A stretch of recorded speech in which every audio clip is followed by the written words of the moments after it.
Assalamualaikum warahmatullahi wabarakatuh. Halo teman-teman semua, perkenalkan saya Fatia, salah satu asisten responsi dari mata kuliah Ekonomi Dasar. Di kesempatan kali ini saya akan menjelaskan materi responsi pertemuan ketiga, yaitu mengenai permintaan dan penawaran. Di pasar pasti terdapat pembeli dan penjual kan? Nah, pembeli dan penjual itulah yang menentukan permintaan dan penawaran pasar, di mana pembeli itu yang menentukan permintaan dan penjual itu yang menentukan penawaran. Secara garis besar, bab ini terdiri dari 3 pokok bahasan. Yang pertama, konsep permintaan, yang kedua konsep penawaran, dan yang terakhir konsep ketika kondisi keseimbangan atau equilibrium. Nah, kita bahas dari yang konsep permintaan dulu ya.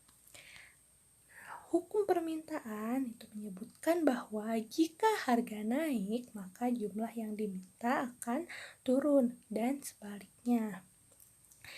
Harga di sini disimbolkan dengan huruf P atau singkatan dari price, dan jumlah yang diminta itu disimbolkan dengan QD atau singkatan dari quantity of demand. Nah, perlu diingat sama teman-teman bahwa istilah jumlah yang diminta dengan istilah permintaan itu sangat berbeda. Kalau jumlah yang diminta itu disimbolkan dengan QD, yaitu jumlah barang yang ingin dan mampu dibeli oleh konsumen atau pembeli. Faktor yang mempengaruhi jumlah yang diminta ini hanyalah harga dari komoditi itu sendiri. Contoh, kita akan membahas komoditi tomat atau barang tomat. Maka jumlah yang diminta terhadap tomat itu dipengaruhi oleh harga tomat itu sendiri. Nah, selanjutnya kita bahas permintaan. Permintaan atau disimbolkan dengan D, yaitu merupakan jumlah barang yang benar-benar dibeli oleh konsumen atau pembeli. Nah, faktor-faktor yang mempengaruhi permintaan itu ada 5. Yang pertama pendapatan, yang kedua harga barang lain yang berkaitan, yang ketiga selera, yang keempat ekspektasi, dan yang kelima jumlah pembeli. Untuk pendapatan, hubungan perubahan pendapatan dengan perubahan permintaan itu tergantung dari jenis barang itu sendiri, apakah barang tersebut merupakan barang normal atau barang inferior. Jika barang tersebut barang normal, maka perubahan pendapatan dengan perubahan permintaan itu hubungannya berbanding lurus. Kalau misalkan dia barang inferior, perubahan pendapatan dengan perubahan permintaannya hubungannya berbanding terbalik. Misalnya di sini aku contohin kalau pendapatannya itu meningkat, maka di barang normal, ketika pendapatan meningkat, maka permintaannya juga ikut meningkat. Nah, contoh dari barang normal sendiri ini, misalnya beras, sembako, dimana kalau misalkan pendapatan kita itu meningkat atau gaji kita meningkat, konsumsi kita terhadap beras atau sembako itu juga ikut meningkat seiring dengan peningkatan gaji kita. Nah, kalau contoh dari barang inferior sendiri, yaitu misalnya Indomie pada anak kos. Nah, sebagai anak kos, ketika awal bulan pasti makannya itu yang high class, makanan-makanan high class gitu kan, kayak misalnya KFC, McD, dan sebagainya. Nah, tapi ketika akhir bulan pas pendapatannya itu berkurang atau menipis, pasti dia cenderung mengonsumsi Indomie lebih banyak. Makanya Indomie di sini bisa dikatakan barang inferior bagi anak kos. Nah, yang kedua itu harga barang lain yang berkaitan. Hubungan harga barang lain dengan barang yang kita bahas itu tergantung dari hubungannya, apakah mereka bersubstitusi atau berkomplementer. Barang yang bersubstitusi yaitu barang yang saling menggantikan. Di sini misalnya contohnya itu kopi dan teh. Peningkatan harga kopi akan menyebabkan penurunan permintaan. Balik lagi ke hukum permintaan yang di awal. Nah, karena kopi dan teh itu dianggap saling bersubstitusi atau saling menggantikan, maka penurunan permintaan kopi akan menyebabkan peningkatan permintaan teh karena orang-orang pada berpindah dari kopi ke teh. Selanjutnya, barang komplementer, yaitu barang yang saling melengkapi.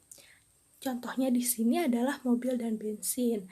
Nah, peningkatan harga mobil akan menyebabkan penurunan demand. Balik lagi juga ke hukum permintaan awal. Nah, karena mobil dan bensin di sini saling berkomplementer atau saling melengkapi, maka penurunan permintaan mobil akan juga menyebabkan penurunan bensin. Seperti itu, teman-teman. Nah, yang ketiga itu ada selera. Peningkatan selera akan meningkatkan demand dan sebaliknya. Jadi hubungannya berbanding lurus. Yang keempat itu ada ekspektasi, yaitu perkiraan di masa depan mempengaruhi permintaan di masa sekarang. Contoh, misalnya kita memperkirakan harga di masa depan itu meningkat, maka kita cenderung ingin membeli banyak-banyak di sekarang karena di masa depan itu harganya akan mahal. Contohnya kayak masker di masa pandemi sekarang ini. Di masa depan kan masker bakal banyak dicari tuh, harganya otomatis bakal jadi lebih mahal. Nah, makanya kita sekarang cenderung untuk mencari banyak masker biar bisa beli masker dengan harga murah di saat ini. Seperti itu kira-kira. Nah, yang terakhir itu ada jumlah pembeli. Jadi hubungannya juga sama berbanding lurus. Jadi jika jumlah pembelinya meningkat, maka permintaannya juga akan meningkat. Nah, lanjut kita bahas ke kurva permintaan. Kurva permintaan di sini slope-nya itu negatif, di mana artinya hubungan antara P dan Q itu berbanding terbalik. Ketika P-nya tinggi, maka Q-nya akan rendah, dan sebaliknya ketika P-nya rendah, maka Q-nya itu akan banyak. Nah, kurva permintaan itu bisa bergerak dan bisa bergeser. Yang dinamakan pergerakan kurva yaitu titik-titik yang ada di dalam kurva itu bergerak atau berpindah aja. Jadi misalnya dari yang tadi aku sebutin, misalnya harganya tinggi dan Q-nya rendah, berpindah jadi harganya rendah ke Q-nya tinggi, seperti itu. Pokoknya hanya berpindah-pindah di sepanjang kurva itu. Tapi kalau misalkan pergeseran kurva, itu kurvanya bergeser ke kanan atau ke kiri sesuai dari perubahan faktor-faktor itu. Nah, di sini aku udah rangkumin. Jadi faktor harga komoditi tersebut itu menyebabkan pergerakan kurva, dan sisanya faktor seperti harga komoditi lain, pendapatan, selera ekspektasi, dan jumlah pembeli itu menyebabkan pergeseran kurva. Dimana kalau misalkan D-nya itu meningkat, kurvanya bakal geser ke kanan, dan kalau D-nya itu turun, kurvanya bakal geser ke kiri. Nah, selanjutnya kita bahas konsep penawaran. Nah, berbeda dengan konsep permintaan yang tadi, kalau hukum penawaran di sini, jika harga naik, maka jumlah yang ditawarkan akan ikut naik. Jadi, bisa dibilang hubungannya itu berbanding lurus. Nah, sama kayak yang konsep permintaan tadi, jumlah yang ditawarkan dengan penawaran, jumlah yang ditawarkan dengan penawaran itu berbeda. Kalau jumlah yang ditawarkan itu jumlah barang yang tersedia dan dapat dijual. Jadi belum barang yang benar-benar dijual. Nah, faktor yang mempengaruhinya juga hanya harga komoditi itu sendiri. Sedangkan kalau penawaran itu jumlah barang yang benar-benar ditawarkan. Nah, faktor yang mempengaruhi dari penawaran itu ada 4, yaitu harga input produksi, teknologi, ekspektasi, dan jumlah penjual. Nah, kalau harga input produksi itu hubungannya berbanding terbalik. Jadi peningkatan harga input akan menyebabkan penurunan pada supply atau penawaran. Nah, jadi misalnya harga inputnya itu meningkat, pasti produsen itu cenderung untuk mengurangi supply-nya biar mengurangi biaya produksi kan. Nah, makanya supply-nya itu berkurang. Nah, yang kedua ada teknologi. Kemajuan teknologi itu akan menyebabkan biaya produksinya turun atau produktivitasnya naik, yang menyebabkan supply-nya juga akan meningkat. Nah, yang ketiga itu ada ekspektasi, yaitu perkiraan di masa depan mempengaruhi, maaf di sini salah ya, jadi harusnya penawaran di masa sekarang. Jadi berbeda dengan permintaan tadi, perkiraan kenaikan harga di masa depan itu justru akan mengurangi supply di masa sekarang. Kenapa? Karena sebagai produsen dia cenderung ingin menimbun supply-nya yang di masa sekarang untuk dia jual di masa depan, karena harga di masa depan itu jauh lebih tinggi. Seperti itu. Kalau misalkan dia menjualnya di masa depan, pasti kan dia bakal dapat keuntungan yang lebih banyak kan daripada jual di masa sekarang. Makanya supply di masa sekarang itu akan berkurang. Nah, yang terakhir ada jumlah penjual. Maaf di sini tipe lagi. Jadi kalau misalkan jumlah penjualnya meningkat, maka supply-nya juga meningkat. Nah, di sini ada bentuk dari kurva penawaran. Berbeda dari kurva permintaan tadi, kalau kurva penawaran ini slope-nya positif. Artinya hubungan antara P dan Q itu berbanding lurus, atau seperti yang balik lagi ke hukum penawaran, kalau misalkan peningkatan harga pada suatu barang itu akan menyebabkan peningkatan juga pada jumlah yang ditawarkan barang tersebut, seperti itu. Nah, sama kayak yang permintaan tadi, kurva penawaran juga dapat bergeser atau bergerak. Nah, harga komoditi tersebut itu akan menyebabkan pergerakan kurva.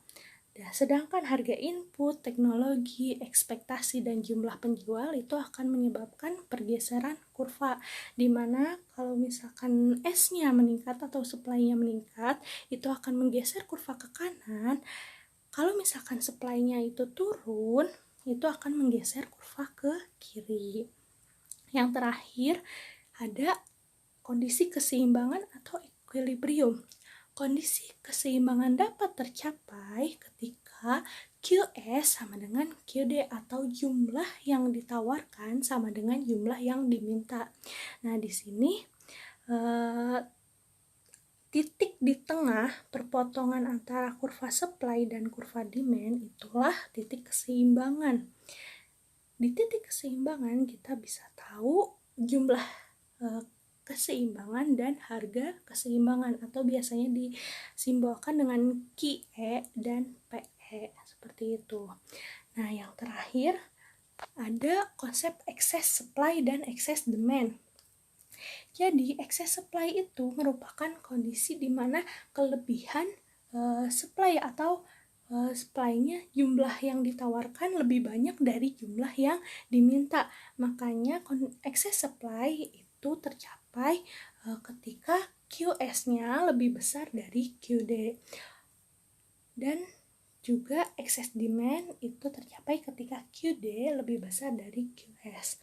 Untuk mencari besarnya excess supply atau excess demand itu selisih dari QS dan QD-nya, seperti itu. Kalau misalkan mencari besarnya excess supply berarti selisih dari QS min QD. Kalau misalkan mau mencari besarnya excess demand berarti QD min QS. Sampai sini paham ya? Nah, kita lanjut ke pembahasan esai.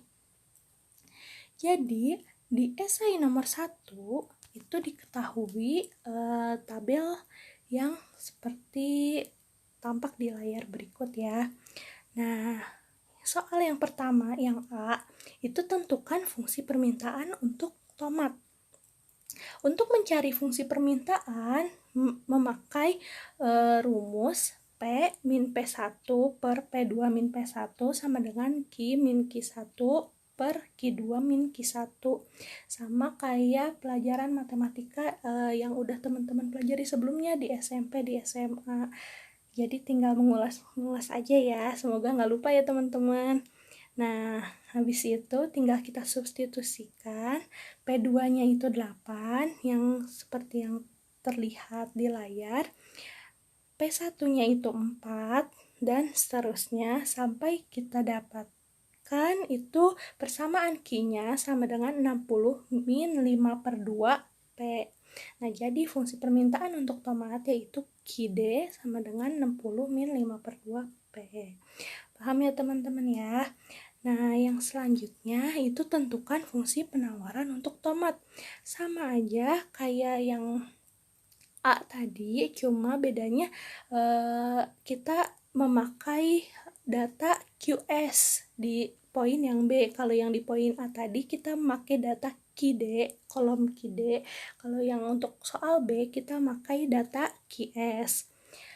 Nah, sama aja caranya kayak tadi, P min P1 per P2 min P1 sama dengan Q min Q1 per Q2 min Q1, sehingga didapatkan hasilnya Q sama dengan 5P. Jadi fungsi penawaran untuk tomat yaitu QS sama dengan 5P.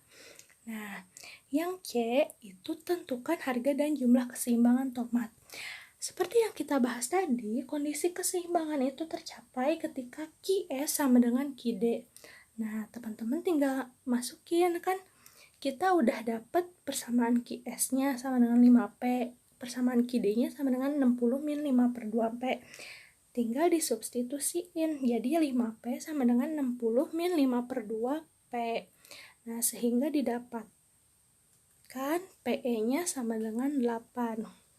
Nah, untuk mencari Q-nya, untuk mencari QE atau jumlah keseimbangan itu hanya cukup mensubstitusi ke salah satu persamaan QS aja. Kan kita punya dua persamaan QS kan?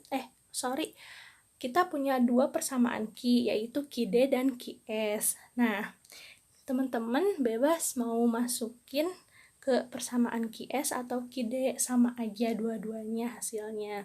Nah, di sini saya mensubstitusi ke persamaan QS, yaitu Q sama dengan 5P. Nah, sehingga didapatkan hasilnya QS sama dengan 40. Jadi, harga keseimbangan tomat sebesar $8 dan jumlah keseimbangan sebanyak 40 kg. Untuk soal yang terakhir, yang D, itu pada saat harga tomat sebesar 16, itu berapa Q-nya pada masing-masing penawaran dan permintaan. Benar. Jadi, kita substitusikan harga yang diketahui ke dua persamaan QD dan QS. Maaf, ini tipe lagi harusnya. Enggak tipe deh, yang bener. Jadi, di persamaan QD itu 60 min 5 per 2P kan. Jadi karena P-nya diketahui $16, jadi tinggal kita substitusiin P-nya itu sama dengan 16, sehingga QD-nya kita dapetin 20, dan cara yang sama juga kita pakai ke QS-nya. Jadi didapetin hasil QS-nya sama dengan 90. Nah, karena QS sama dengan 90 dan QD 20, itu QS-nya lebih besar daripada QD kan. Makanya balik lagi di konsep yang awal, kalau misalkan QS lebih besar dari QD, itu merupakan kondisi dari excess supply. Makanya pada saat P sama dengan $16 itu terjadi excess supply, supply karena QS lebih besar dari QD. Nah, untuk mencari excess supply-nya itu sebesar selisih antara QS dan QD-nya, yaitu 90 min 20 sama dengan 70. Seperti itu. Semoga teman-teman paham ya. Kita lanjut ke soal yang nomor 2. Nah, berbeda dari nomor yang satu tadi, kalau yang nomor 2 ini, itu yang diketahui berupa persamaan. Kan kalau yang nomor satu tadi itu yang diketahui berupa data-datanya. Kalau yang nomor 2 ini yang diketahui udah persamaan. Jadi teman-teman enak tinggal ngitung ke keseimbangannya aja. Nah, jadi soal yang pertama itu tentukan harga dan jumlah keseimbangan terigu. Sama aja kayak nomor satu tadi, kondisi keseimbangan itu tercapai ketika QS sama dengan QD. Nah, makanya tinggal disubstitusiin aja sehingga didapatkan PE-nya sama dengan 20 dan QE-nya sama dengan 300. Caranya sama aja ya kayak nomor satu tadi, cuma beda angka doang. Nah, soal yang B itu pada saat harga 10 rupiah per kilogram, berapa masing-masing QD dan QS-nya. Nah, untuk mencarinya tinggal substitusi ke masing-masing persamaan QD dan QS sehingga didapatkan hasilnya QD itu sama dengan 310 dan QS itu sama dengan 280. Nah, di sini karena QD-nya itu lebih besar daripada QS, maka terjadi excess demand, yaitu sebesar selisih dari QD dan QS. Itu didapatkan hasilnya 70. Nah, untuk poin C, yaitu pada saat harga Rp40 per kilogram, itu berapa QS dan QD-nya. Sama aja kayak yang poin B, tinggal substitusiin sehingga didapatkan hasilnya QD sama dengan 280 dan QS-nya itu sama dengan 340. Nah, di sini karena QS-nya itu lebih besar daripada QD, maka terjadi excess supply sebesar selisih dari QS dan QD-nya, yaitu 60 kg. Seperti itu. Nah, untuk poin yang D itu gambarkan dalam satu grafik. Jadi hasil perhitungan poin A, poin B, dan poin C itu teman-teman interpretasikan ke dalam satu grafik. Nah, untuk menggambarkan kurva permintaan dan kurva penawarannya itu gampang banget teman-teman. Nah, untuk mencari titik di kurva permintaan itu tinggal cari aja ketika P-nya sama dengan 0, Q-nya sama dengan Q-nya berapa, ketika Q-nya sama dengan 0, P-nya berapa. Nah, di sini didapetin ketika P-nya sama dengan 0, titik Q-nya 320, dan ketika Q-nya sama dengan 0, P-nya juga 320. Sehingga kita langsung gambarin ke grafiknya. Jadi kayak gini bentuk grafik demand-nya. Nah, untuk nyari kurva penawarannya juga sama. Ketika QS-nya 0 itu P-nya berapa, ketika P-nya 0 itu QS-nya sama dengan berapa, sehingga didapatkan hasil gambarannya kayak gini. Nah, karena kita udah dapat kurva demand-nya, kurva supply-nya, nah, kita bisa menentukan titik keseimbangannya. Kita kan udah cari tadi titik keseimbangannya itu jumlahnya 300 dan harganya 20 kan. Makanya di sini kita dapetin titik keseimbangannya dengan jumlah 300 dan harga 20. Nah, terus udah gitu ketika harganya 10, di sini kita dapat hasilnya QD-nya itu 310 dan QS-nya itu 280. Nah, sama ya, ketika harganya 10, kita dapetin jumlah pada kurva penawaran itu sebesar 280 dan jumlah pada kurva permintaannya itu sebesar 310. Nah, lanjut ke ketika harga 40 itu didapatkan juga Q pada kurva demand-nya atau kurva permintaan itu sebesar 280 kan ini. Nah, pada kurva supply-nya juga sebesar 340 di sini. Nah, makanya tinggal dimasukin aja ke dalam grafik. Nah, terus teman-teman juga wajib mencantumkan, karena di sini kita ada excess supply dan excess demand, harus dikasih keterangan juga di mana excess supply-nya dan di mana excess demand-nya. Seperti itu teman-teman. Nah, sekian penjelasan materi pada pertemuan 3 kali ini. Semoga teman-teman dapat memahaminya ya. Jika ada yang ingin ditanyakan, silahkan tanyakan ke asisten masing-masing. Sekian dari saya. Wassalamualaikum warahmatullahi wabarakatuh.